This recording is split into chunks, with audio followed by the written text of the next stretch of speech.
लूका रचित सुसमाचार 13वां अध्याय।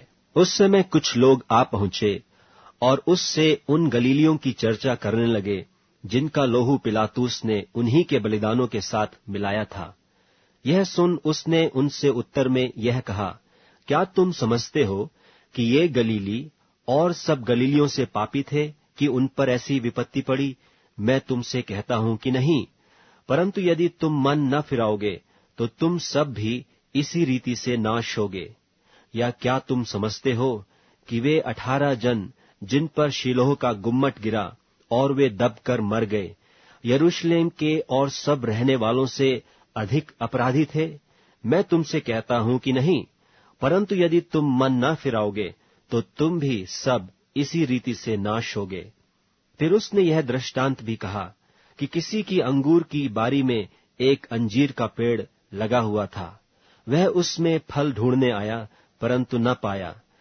तब उसने बारी के रखवाले से कहा, देख, 3 वर्ष से मैं इस अंजीर के पेड़ में फल ढूंढने आता हूं, परंतु नहीं पाता। इसे काट डाल कि यह भूमि को भी क्यों रोके रहे।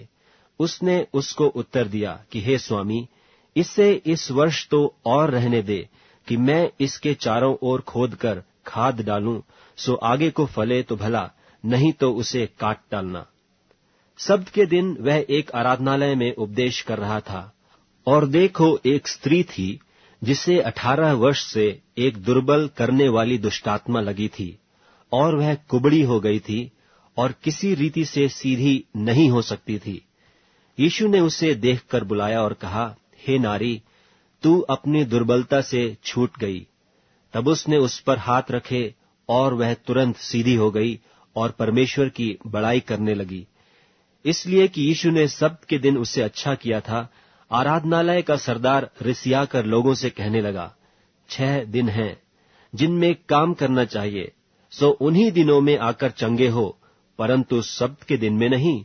यह सुनकर प्रभु ने उत्तर देकर कहा, हे कपटियों, क्या सब्त के दिन तुम में से हर एक अपने बैल या गधे को थान से खोलकर पानी पिलाने नहीं ले जाता?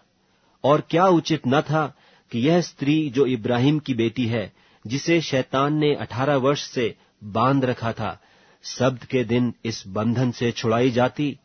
जब उसने ये बातें कहीं तो उसके सब विरोधी लज्जित हो गए, और सारी भीड़ उन महिमा के कामों से जो वह करता था आनंदित हुई। फिर उसने कहा, परमेश्वर का राज्य किसके समान है, और मैं उसकी उपमा किससे दूं? वह राई के एक दाने के समान है, जिसे किसी मनुष्य ने लेकर अपनी बारी में बोया, और वह बढ़कर पेड़ हो गया, और आकाश के पक्षियों ने उसकी डालियों पर बसेरा किया। उसने फिर कहा, मैं परमेश्वर के राज्य की उपमा किससे दूं? वह खमीर के समान है, जिसको किसी स्त्री ने लेकर 3 पसेरी आटे में मिलाया, और होते होते सब आटा खमीर हो गया। वह नगर नगर और गांव गांव होकर उपदेश करता हुआ यरूशलेम की ओर जा रहा था, और किसी ने उससे पूछा, हे प्रभु, क्या उद्धार पाने वाले थोड़े हैं?